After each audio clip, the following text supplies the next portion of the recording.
To forces equal to P and 2P, दो अलग अलग वेक्टर हैं, पहले वाले वेक्टर का मैग्नीट्यूड कितना है P और दूसरे वाले वेक्टर का मैग्नीट्यूड कितना है 2P, act on a particle. If the first is doubled and the second is increased by 20, the direction of the resultant is unaltered, find the value of P. आपको question समझ में आया? दो vectors हैं, पहले वाले वेक्टर का magnitude कितना है P और दूसरे वाले वेक्टर का मैग्नीट्यूड कितना है 2P. ठीक है, अगर हमने पहले वाले को डबल कर दिया मतलब P वाला क्या बन गया 2P, और अगर दूसरे वाले को 20 से बढ़ा दिया मतलब वो क्या बना 2P, पहले 2P था अब वो बन चुका है 2P प्लस. तो इतने बदलाव करने के बाद भी जो आपका रिजल्टेंट है उसका जो एंगल है वो अनऑल्टर्ड है. अनऑल्टर्ड मतलब वो बदला नहीं है. तो आप P की वैल्यू निकालिए. क्वेश्चन आ रहा समझ में? Fine, let's have a look at what does the question look like. तो मान लीजिए पहला ऐसे ही नाम दे देता हूं, पहला वेक्टर है A बार, दूसरा वेक्टर है B बार, और A बार का मैग्नीट्यूड कितना है P और B बार का मैग्नीट्यूड कितना है 2P. Do you get it? उनका क्या कहना है? उनका ये कहना है कि मान लो यहां पर लिखा था हमने vector A bar magnitude P के साथ, यहां पर हमने लिखा था वेक्टर B बार मैग्नीट्यूड 2P के साथ. इन दोनों के बीच में अपना एक एंगल होगा थीटा. ठीक है, अच्छा इनका रिजल्टेंट कहां पर होगा? Can I draw the resultant? यहां से एक पैरेलल लाइन बना दी और यहां से एक पैरेलल लाइन बना दी. Do you get it? Is this your parallelogram? अब अगर ये आपका पैरेललोग्राम है तो फिर आपका जो रिजल्टेंट है, where is the resultant going to be? Along the diagonal. तो यहां पर आपका क्या आ गया रिजल्टेंट. और मान लेते हैं कि इस रिजल्टेंट ने ए वेक्टर के साथ जो एंगल बनाया है वो कितना है alpha. Are you getting it? तो आप फिर अल्फा का फॉर्मूला क्या लिखोगे? Tell me what formula for alpha will you write? The formula for alpha is tan alpha is equal to, alpha जिसके साथ है वो अकेला एक बार और नीचे, और ऊपर क्या है? तो ऊपर आएगा 2P sin थीटा और नीचे आएगा 2P. What is theta? Theta is the angle between the main vectors A bar and B बार. ये ब्लू वाला तो जो है वो तो रिजल्टेंट है ना. Are you getting it? पहले ऐसा हुआ करता था. अब उन्होंने क्या बोला है कि अगर हमने इस वाले वेक्टर को डबल कर दिया मतलब P क्या बन गया 2P ऐसे. Are you getting it? और दूसरे वाले वेक्टर को हमने बढ़ा दिया कितने से?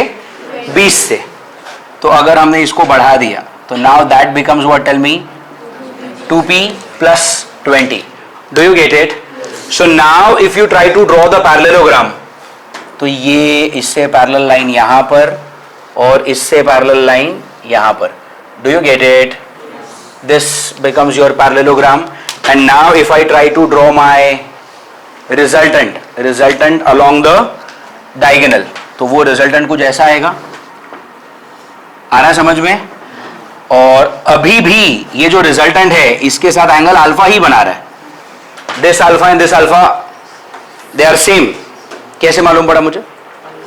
क्वेश्चन में बोला है कि if P is doubled to 2P and 2P is increased by 20, तो जो रिजल्टेंट है उसका डायरेक्शन मतलब एंगल, रिजल्टेंट का angle is what? Tell me unaltered. Are you getting it? इस बार अगर आपने यहां पर tan अल्फा का फॉर्मूला लिखा तो क्या लिखोगे? बोलो what is tan alpha going to be now? अब अल्फा 2P के साथ है ना, तो अब आप क्या लिखोगे? tan alpha is with 2P. ऊपर क्या आएगा? 2P plus 20 sin थीटा और नीचे क्या आएगा? 2P plus 20 cos theta. Do you get it? तो वो आ जाएगा tan अल्फा, ये भी आ जाएगा tan ऑफ अल्फा. इसमें कोई डाउट है आपको? पक्का? अब बिकॉज ये वाला tan अल्फा और आई मीन ये वाला अल्फा और ये वाला अल्फा कैसा है? सेम है अलग अलग? तो अगर अल्फा सेम है तो मतलब tan अल्फा भी तो सेम ही होगा. मतलब ये वाले इक्वेशन में, मतलब इसमें और इसमें इन दोनों में ही आपका जो LHS है लेफ्ट हैंड साइड वो सेम है, आपका जो LHS है लेफ्ट हैंड साइड वो सेम है, तो जो राइट हैंड साइड है वो भी तो सेम होगा। तो अब अगर मैं दोनों को कंपेयर कर लेता हूं तो क्या आएगा, उस तरफ है 2p sine theta upon p plus 2p cos theta is equal to, इस तरफ क्या है 2p प्लस 20 साइन थीटा ना, मैं लिखते वक्त ही वो साइन थीटा को अंदर मल्टीप्लाई कर लेता हूं तो क्या हो जाएगा 2p sine theta plus 20 sine theta, और नीचे क्या है 2p plus 2p cos theta plus 20 cos theta. Do you get it? तो ये कहां से आया, इसको बोल दो इक्वेशन 1, इसको बोल दो इक्वेशन 2। आपने दोनों इक्वेशंस को क्या किया है, कंपेयर किया है, comparing equation 1 and 2। Do you get it? आ रहा है समझ में? ठीक है, now just have to cross multiply, correct? क्या आएगा, when you multiply 2p sin theta with this entire thing, 2p sin theta into 2p is what, tell me? 4p square sin theta, sin square नहीं ना, sin theta, इधर 2p sin theta तो सिर्फ 2p है ना, तो 2p into 2p 4p square sin theta as it is, correct है? Plus 2p into 2p कितना 4p square sin theta। अब मेरे पास जगह कम है तो मैं sin थीटा को सिर्फ s लिख रहा हूं, cos थीटा को सिर्फ c लिख रहा हूं, purely out of lack of space, ये कोई हीरोइज्म नहीं है, ठीक है? आप ढंग से लिखना। फिर plus 2p sin theta into 20 cos theta, तो 20 इंटू 2p कितना 40p, आ रहा समझ में? और फिर इधर साइन इधर cos है ना, sine cos। Do you get it? ये मैंने क्या किया, इसको इसके साथ पूरा मल्टीप्लाई कर लिया। अब मुझे क्या करना है, इसको इसके साथ मल्टीप्लाई करना है, डबल टर्म है, थोड़ा और अलर्ट रहेंगे। पहले p को पूरे के साथ मल्टीप्लाई कर देता हूं तो क्या हो जाएगा, p into 2p sine theta is what, tell me? 2p square sine theta plus p into this thing is what, 20p sine theta plus ये पूरा p इसके साथ मल्टीप्लाई हो गया ना।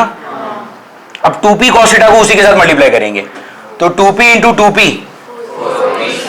4p square cos and sine, sine and cos, get it? Plus last में क्या है 2p cos theta into 20 sine theta, तो 2p इंटू 20 कितना 40p, और cos और साइन मतलब क्या, sine and cos। Do you get it? Same चीज को मैं दोबारा लिख लेता हूं क्योंकि यहां पे थोड़ा खिचड़ी जैसा हो गया। तो क्या आएगा बोलो, 4p square sine theta plus 4p square sine theta cos theta plus 40p sine theta cos theta. आ रहा है आपको समझ में? ओके, एंड ये क्या है, 2p square sine theta plus 20p sine theta plus 4p square sine theta cos theta plus 40p sine theta cos theta. Are you getting it? पक्का? कुछ कैंसिल हो रहा है इधर उधर? यहां पर है 4p स्क्वायर साइन cos, यहां पर भी है 4p स्क्वायर साइन cos, तो वो गया। यहां पर है 40p sine theta cos theta, और यहां पर भी क्या है 40p sine theta cos theta, तो ये भी गया। Get it? On the left hand side what are you left with? हमारे पास यहां पर बचा है 4p स्क्वायर साइन थीटा, और उस तरफ क्या बचा है 2p स्क्वायर साइन थीटा, उसको इधर ले लो ना तो माइनस हो जाएगा। और अब वहां पर क्या बचा, सिर्फ 20p, अब लिख देता हूं, अब है ना जगह। Get it? तो 4p square minus 2p square is what, 2p square sine theta, और उस तरफ क्या है 20p साइन थीटा। तो ये साइन थीटा और ये साइन थीटा भी कटा, यहां से ये एक p स्क्वायर और ये एक वाला एक p गया, on the left what do you have 2p, right पे क्या है 20, 2 गया नीचे, p की वैल्यू क्या आ गई 10. Do you have an option? Which option? Are you getting it? कुछ क्वेश्चंस एग्जाम में ऐसे होते हैं जो सिर्फ अगर आपने क्वेश्चन पढ़ा तो समझ में नहीं आएगा, थोड़ा थोड़ा क्वेश्चन पढ़ते जाओ और जो भी बन पाए वो डायग्राम ड्रॉ कर दो तो आपकी चीजें आसान हो जाएंगी. Like when you read for the question for the first time कुछ समझ में नहीं आया, बट लेट्स गो स्लो. एक वेक्टर है p, एक है 2p, उसका रिजल्टेंट बना ये, एंगल बना अल्फा. p को मैंने कर दिया डबल, वो बना 2p. 2p को मैंने बढ़ाया 20 से तो वो बना 2p प्लस 20. रिजल्टेंट जैसे इसका था वैसा ही रिजल्टेंट इसका भी है. जैसा इसके रिजल्टेंट का इसके साथ एक एंगल बना वैसा ये वाले रिजल्टेंट का भी इसके साथ एंगल बना. मगर क्वेश्चन में क्या बोला है कि ये सारे बदलाव करने के बाद भी, कौन से बदलाव? p को 2p कर देना, 2p को 20 से बढ़ा देना, ये सारे चेंजेस करने के बाद भी जो रिजल्टेंट ने एंगल बनाया हुआ है वो बदला नहीं है. तो मतलब मुझे पता चला कि ये वाला अल्फा और ये वाला अल्फा सेम है. अब अल्फा की बात हो रही है तो अल्फा का फॉर्मूला तो लिखना पड़ेगा, तो यहां पे लिखा, यहां पर लिखा. और अगर दोनों का अल्फा सेम है मतलब दोनों का tan अल्फा भी सेम है, tan अल्फा भी सेम है मतलब राइट हैंड साइड सेम है. कंपेयर किया और फिर ये वाला जो पार्ट आया है दिस इज प्योर एल्जेब्रा. ये थोड़ी फिजिक्स यहां पर खत्म हो गई, इक्वेशन 1 और 2. अब कंपेयर किया, अब यहां से एल्जेब्रा चालू हुआ, इधर उधर क्रॉस मल्टीप्लाई किया. This is the question that demands for more time also. तो ऐसे एग्जाम में क्वेश्चन आता है. आपके नीट की एग्जाम हो तो उसमें 50 क्वेश्चन आएंगे टोटल. 50 में से 5 क्वेश्चन तो ऐसे होंगे जो आपका ज्यादा टाइम कंज्यूमिंग करेंगे. Are you getting it? JW के पेपर में 30 क्वेश्चन होते हैं, अटेम्प्ट करने होते हैं 25, बट उसमें भी 3-4 क्वेश्चन ऐसे हो सकते हैं which will be time consuming. Are you getting it? पक्का? तो that is all for this question. अच्छा, अब कुछ स्टूडेंट्स ये सोचते हैं कि सर अगर ये क्वेश्चन में इतना सारा टाइम कंज्यूमिंग प्रोसेस है तो क्या ऐसे क्वेश्चन हमारा टाइम वेस्ट करने के लिए ही दिए जाते हैं? इन अ वे यस, इन अ वे नो. कुछ क्वेश्चंस थियोरेटिकल भी होंगे ना. आपके 50 क्वेश्चन में मान लो एक क्वेश्चन प्योर थियरी है, आपने पढ़ते ही आंसर लिख दिया तो वहां पे टाइम बचा ना. वो जो बचा हुआ टाइम है वो इसी के लिए दिया था. Are you getting it? तो जो पेपर सेटर है ना दे आर वेरी स्मार्ट. कोई क्वेश्चन ऐसा बनेगा जिसमें आपको पढ़ते ही आंसर आ जाएगा, 5-10 सेकंड सोचना पड़ेगा, थियोरेटिकल होगा. अब उस क्वेश्चन का जो समय बचा वो वाला समय आपको ऐसे क्वेश्चंस में डालना पड़ेगा. Are you getting it? तो ओवरऑल पेपर ऐसा ही बनता है जो 50 मिनट से लेकर 70 मिनट तक के बीच में सॉल्व हो जाएगा.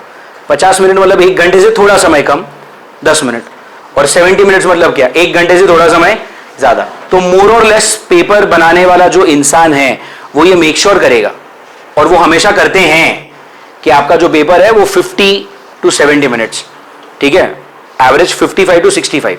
1 घंटे से 5 मिनट कम, 5 मिनट ज्यादा में ही आपका पेपर सॉल्व कर पाओ आप लोग, वैसा पेपर बनता है.